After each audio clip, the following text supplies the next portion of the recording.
surga yang kami puji dan kami mulia di dalam Yesus Kristus. Terima kasih Tuhan atas puji-pujian yang kami sudah angkat hadirat-Mu, biar semua itu menggegarkan hadirat-Mu. Dan kami dapat memuji Engkau. Engkau dipermuliakan. Saat ini Tuhan kami mau dengar firman-Mu. Dalam kuasa Roh Kudus-Mu terus berkarya berkuasa. Dalam kuasa sia-sia sesat roh kegelapan menghalang benih firman Tuhan diberitakan. Kami mengisyaratkan di dalam nama Yesus diikat dan disebut jauh dari tempat ini. Dan kami semua yang hadir pada pagi hari ini tenang mendengar firman-Mu. Dan hamba yang berbicara letakkan berbagai salib Tuhan, supaya jangan kuasa roh keinginan daging yang menguasai hamba dan berbicara lewat hamba, tetapi biar Roh Kudus Allah berbicara lewat hamba-Mu untuk menyampaikan firman-Mu yang hidup, supaya firman-Mu yang bermata seperti pedang bermata dua akan menembusi hati kami dan menyadarkan kami, menguatkan kami, dan memberi kesegaran bagi kami, bahkan memberi hikmat kekuatan bagi kami. Di dalam kuasa, dalam nama Allah Bapa dan Roh Kudus, kami sediakan memberikan firman Tuhan pada pagi hari ini. Kami berdoa. Jemaat Tuhan, mari kita bersama mengatakan amin. Oke, Tuhan berkati. Silakan duduk. Nah, pada hari ini, bulan ini kita masih dalam konteks tema yaitu penyerahan diri kepada Tuhan. Nah, sepanjang bulan 8 ini kita akan dengar firman Tuhan tentang tema penyerahan diri kepada Tuhan. Dan subtema ataupun minggu ini, tema kita khas yang kita akan dengar adalah Allah sumber kekuatan kita. Oke, mari kita baca di dalam Yesaya 40 ayat 29 sampai 31. Yesaya 40 ayat 29 hingga 31. Oke, saya akan baca dalam terjemahan bahasa Malaysia. Demikian firman Tuhan. Dia menguatkan orang yang lemah dan memberikan kekuatan kepada orang yang tidak berdaya. Orang muda pun menjadi letih dan lesu. Anak muda pun jatuh karena keletihan. Tetapi orang yang berharap kepada Tuhan akan mendapat kekuatan baru. Mereka seperti burung Raja Wali yang terbang tinggi dengan kekuatan sayapnya. Mereka akan berlari dan tidak lelah.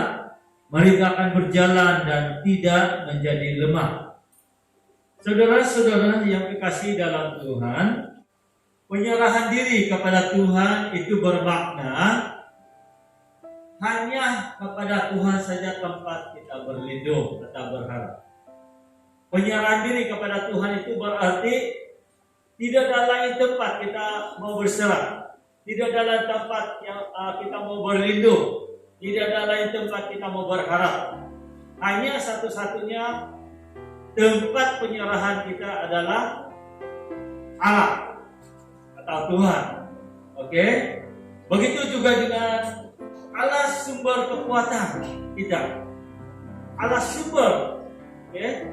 Kalau kita menyerahkan hidup kita kepada Tuhan, itu bermaksudnya kita mengandalkan sepenuhnya kekuatan dari Allah.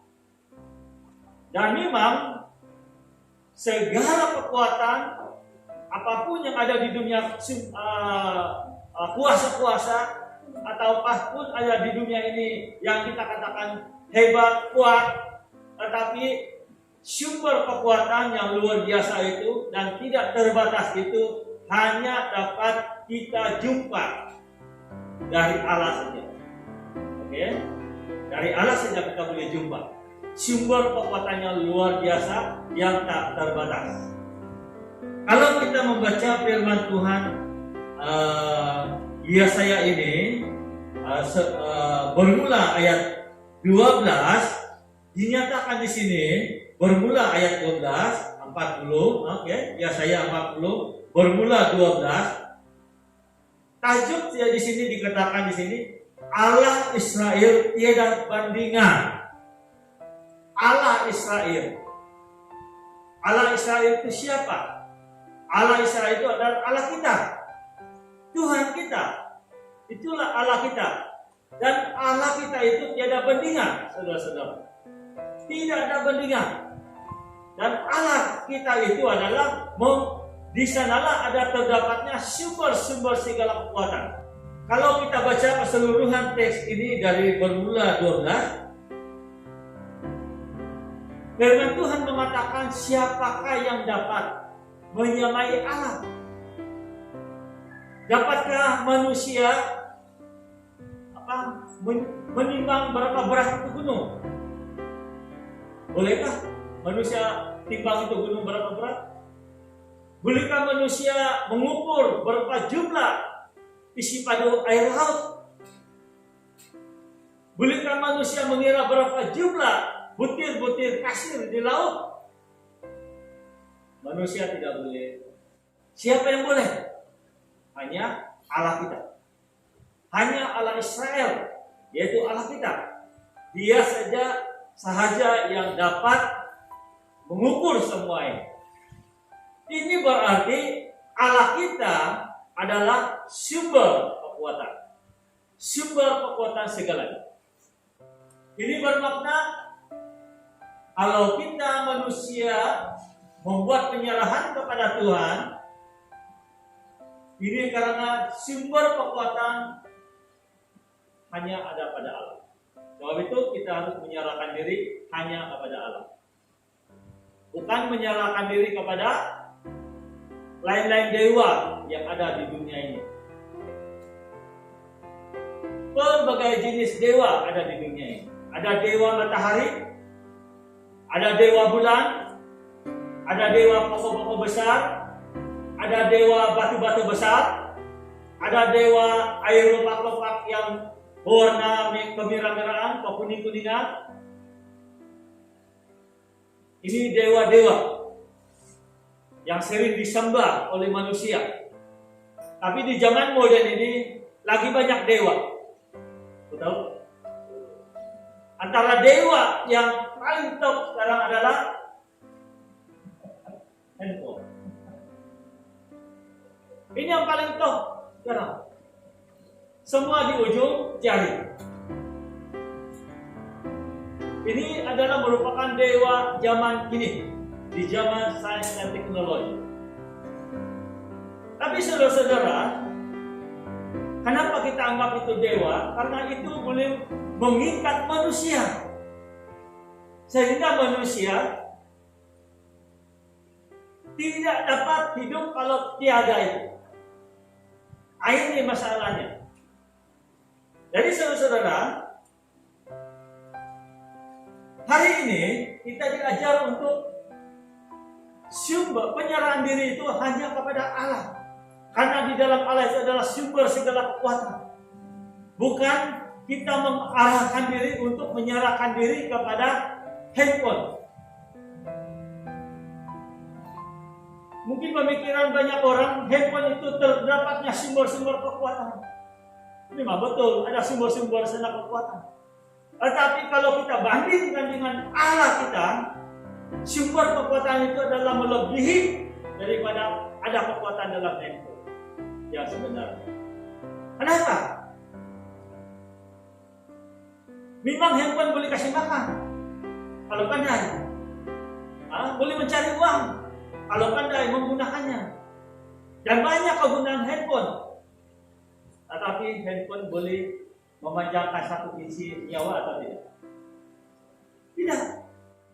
Akhirnya kita akan menyadari handphone ini sumber kuasanya terbatas. So kita harus ingat sumber kekuatan yang luar batas, tak terhingga, tak terhitung itu adalah hanya kita menyalahkan diri kepada siapa?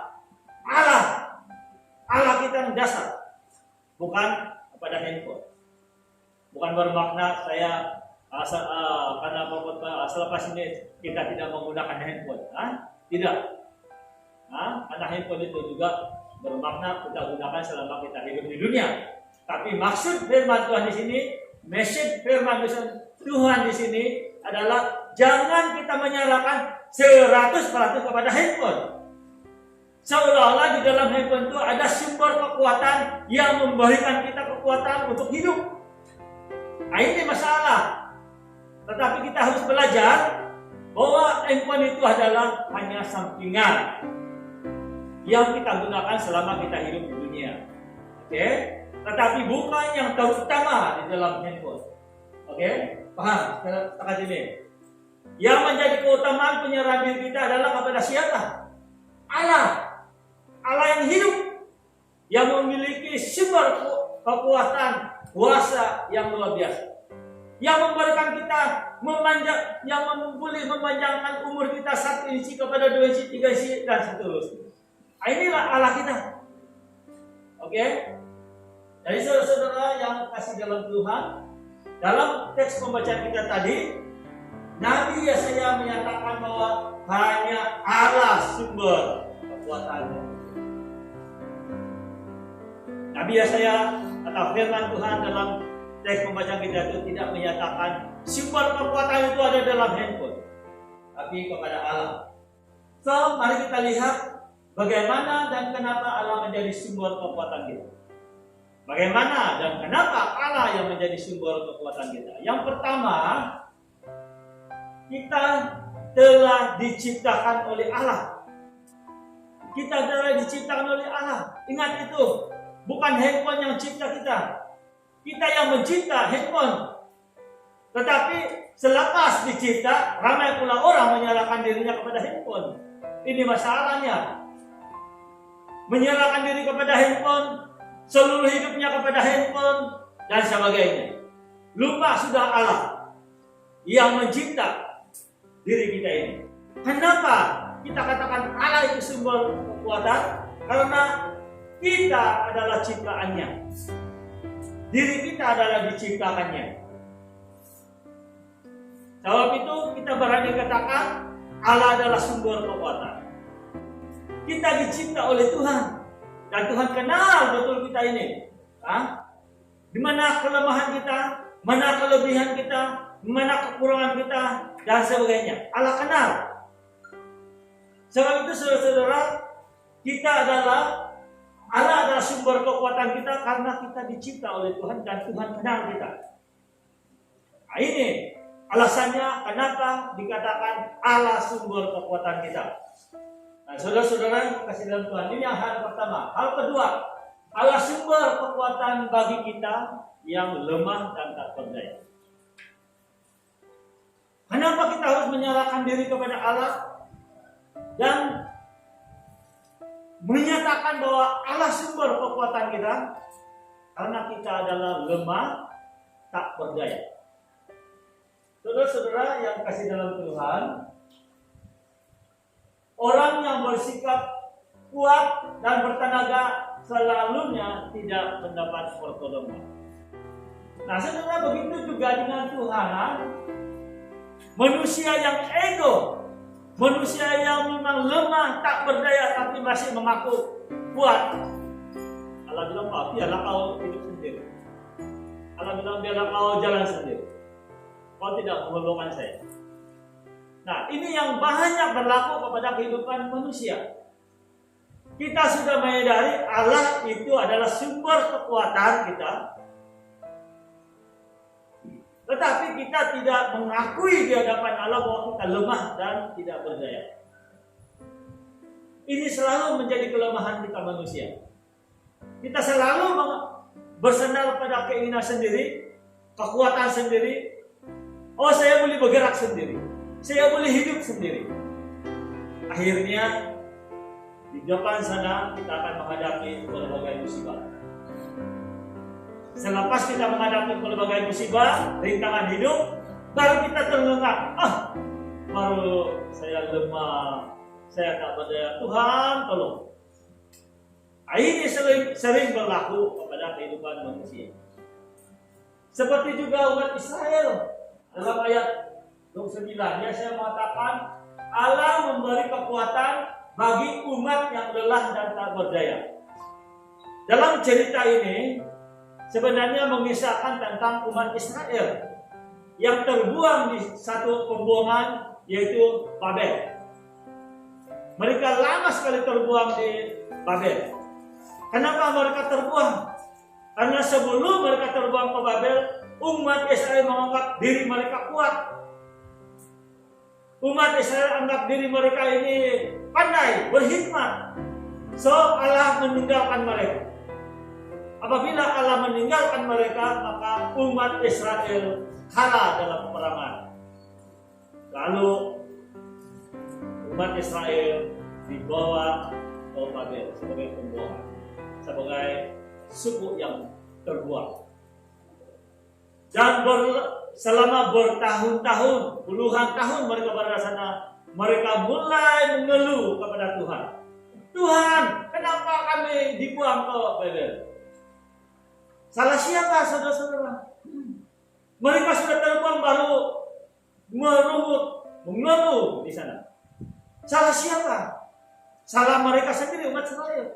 Karena mereka tidak mereka anggap mereka kuat, mereka ego, sombong, dan menyebabkan Tuhan tinggalkan mereka dan mereka kalah dan terbuang ke Babel.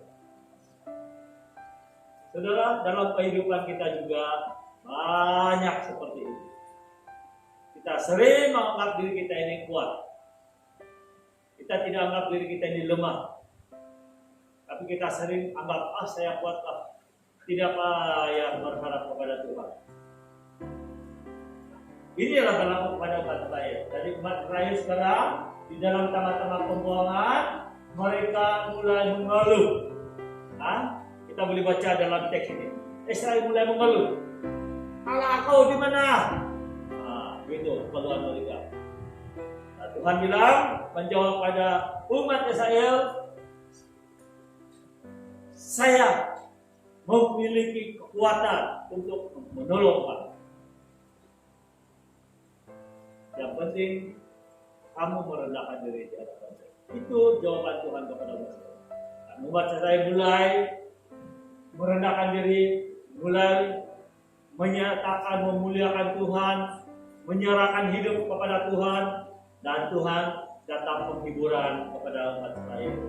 Saya akan memberi kamu kebebasan. Saya akan membebaskan kamu daripada pembuangan. Itu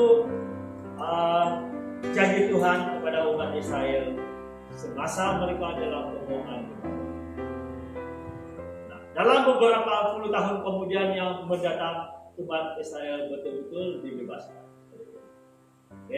Mereka kembali ke Yerusalem dan membangun kehidupan mereka seperti yang sebelumnya.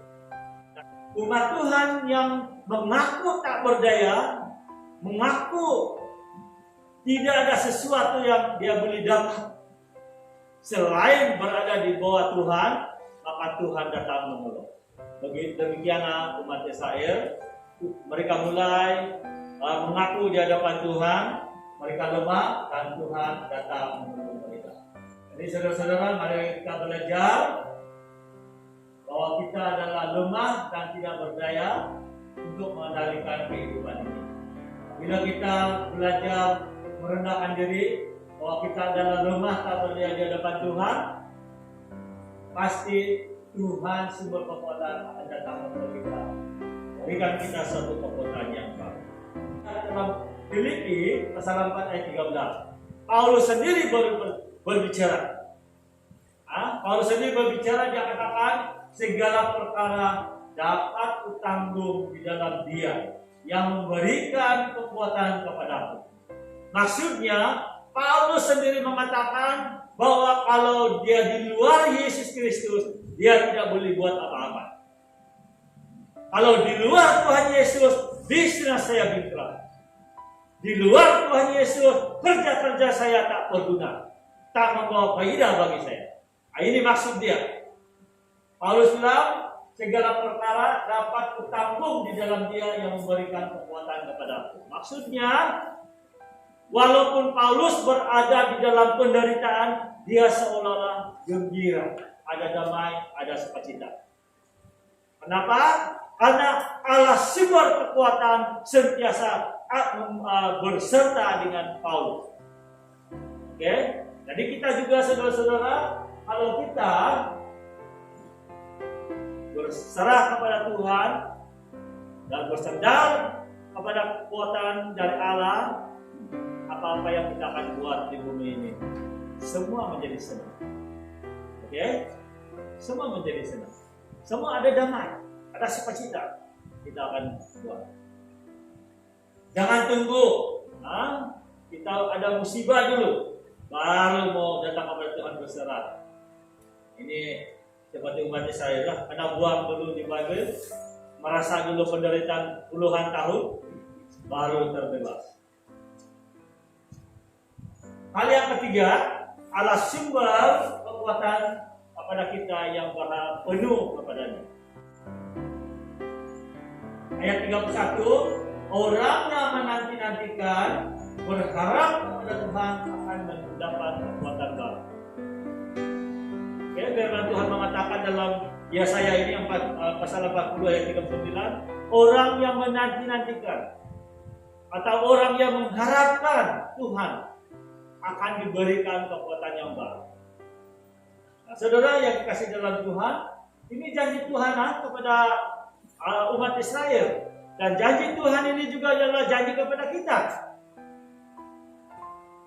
Jadi dalam kehidupan kita sehari-hari, dalam berkeluarga, mari kita bersama-sama menyerahkan hidup kepada Tuhan sepenuhnya dan bersandar atau berharap sepenuhnya kepada Tuhan. Dan pasti Tuhan akan memberikan kekuatan yang baru bagi kita. Mari kita datang kepada Tuhan, berharap sepenuhnya kepada-Nya. Jadi saudara-saudara yang dikasih dalam Tuhan, sebagai manusia kita tidak dapat meneruskan kehidupan baik di dunia maupun kehidupan selepas dunia ini. Sekiranya kita manusia tidak berharap atau menanti-nantikan Tuhan memberikan kekuatan yang baru. Sebagai kesimpulan firman Tuhan pada pagi hari ini, kita harus sadar dan menyadari bahwa hanya Tuhan sumber kekuatan segalanya bagi seluruh kehidupan kita. Tuhan saja sumber kekuatan kita. Dalam seluruh kehidupan kita ini, hanya Tuhan saja sumber kekuatan kita. Ini karena yang pertama, kita adalah dicinta oleh Tuhan. Kalau kita dicinta oleh handphone, bolehlah kita bergantung penuh pada handphone, karena dia cinta kita. Tetapi karena kita yang mencinta handphone, maka handphone bukanlah satu-satunya sumber kekuatan kita. Tetapi Allah lah sumber kekuatan kita, karena Dia yang mencinta kita. Dia tahu siapa diri kita. Kedua, kita adalah lemah dan tak berdaya. Kita manusia tidak ada kekuatan, tidak ada kelebihan, melainkan Allah yang mengangkat kita, baru kita ada kelebihan. Contohnya, pekerjaan kita di bumi ini, kejayaan kita di bumi ini, kalau bukan Allah yang mengangkat kita, itu semuanya sia-sia. Oke? Jadi semuanya Allah yang mengangkatkan untuk kita. Nah, kita mendapat pekerjaan itu adalah karena Allah yang memberi berkat bagi kita. Kita naik pangkat itu adalah karena Allah yang menaikkan pangkat bagi kita. Dan banyak perkara. Oke? Kita adalah lemah dan tak berdaya. Yang ketiga, kita manusia amat perlu mendapat kekuatan dari Tuhan. Memang kita manusia memerlukan kekuatan dari Tuhan. Sebab itu kita perlu berharap dan bersandar kepada Tuhan. Tidak ada lain. Tidak ada alasan lain kita tidak mau berharap. Tidak ada alasan lain yang kita tidak mau bersandar kepada Tuhan, mau berserah kepada Tuhan. Hanya kita berserah kepada Tuhan karena kita dicinta oleh Tuhan, kita lemah dan tak berdaya, dan kita memerlukan sumber kekuatan dari Allah. Tuhan memberkati kita. Mari kita berdiri bersama-sama. Mari kita berdoa. Bapa di surga yang kami puji dan kami mulia di dalam Yesus Kristus, terima kasih Bapa, Engkau sudah memberkati kami, menyertai kami dalam seluruh kami mendengar firman-Mu. Bapa, biarlah Roh Kudus sendiri yang berbicara firman-Mu atas kami.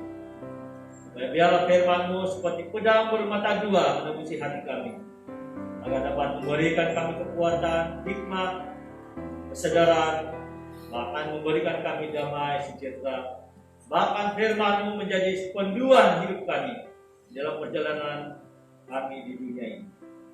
Bapa, kami mau terus berdoa secara khusus seluruh jemaat-jemaat Tuhan, baik yang kami berada di tempat ini atau dimanapun kami berada. Bapa, biarlah ada damai, ada sukacita kepada kami. Bagi keluarga yang ada masalah, kami serahkan mereka ke tangan-Mu, supaya Engkau menguatkan mereka, memulihkan mereka. Bagi keluarga atau pribadi-pribadi yang belum mendapat pekerjaan, Tuhan, Engkau temukan mereka pekerjaan dan Engkau dipermuliakan. Bagi individu atau jemaat-jemaat Tuhan yang sudah menjauh Engkau, oleh Tuhan dan penyelamat, kami berdoa, lawat mereka Tuhan, supaya mereka ada kerinduan dan kekuatan kembali kepada-Mu. Kami juga terus berdoa ya Bapa, secara khusus bagi gereja dan perancangan tahun 2020 ini. Kami serahkan tangan-Mu, supaya Engkau berkarya berkuasa semuanya. Pertama sekali, rancangan renovasi gereja ini dan pembuatan bangunan sekolah minggu Dewan Gereja, kami serahkan tangan-Mu, terjadi sesuai dengan kehendak dan rencana. Kami terus berdoa Tuhan untuk jawatan kuasa gereja, supaya mereka terus bersatu, ada hikmat, ada kepekaan untuk bertanggung jawab kepada gereja Tuhan di bumi ini. Supaya mereka terus bersatu dan ada kesehati, sepahaman sama lain untuk meninggi dan memuliakan Engkau. Juga berdoa Tuhan bagi pimpinan-pimpinan atau peserta yang lain seperti wanita, belia, sekolah minggu. Dan mereka juga pakai mereka dan gerakan mereka untuk mempermulia dan meninggikan Engkau di bumi. Kami terus berdoa ya Bapa dan menyerahkan ke tangan-Mu. Bagi gereja pusat PCS Sinuda khususnya, pada bulan 11 ini kami serahkan tangan-Mu supaya semuanya berjalan dengan baik, terutama sekali dalam pemilihan kali ini. Biarlah calon-calon yang terpilih Engkau memberkati, dan calon yang Engkau pilih untuk menuju kepimpinan juga Engkau pastinya Tuhan sudah memilih dan Engkau sudah mengurapi setiap calon-calon. Ya biarlah ada pimpinan gereja pada masa akan datang benar-benar mempermulia dan meninggikan Engkau. Kami terus berdoa dan menyerahkan tentang Tuhan suasana dunia saat ini masih belum bebas penuhnya daripada serangan COVID-19. Ya Tuhan, sambut tangan dan dibebaskan dunia ini. Masyarakat dunia, semua manusia dapat hidup kembali seperti sedia kala. Tuhan, kami memuji Engkau dan menyerahkan semua ini dalam nama Allah Bapa dan Anak Roh Kudus. Kami berdoa. Jemaat Tuhan, mari kita bersama mengatakan Amin. Tuhan berkati, silakan duduk dan saya menyerahkan kepada pujian.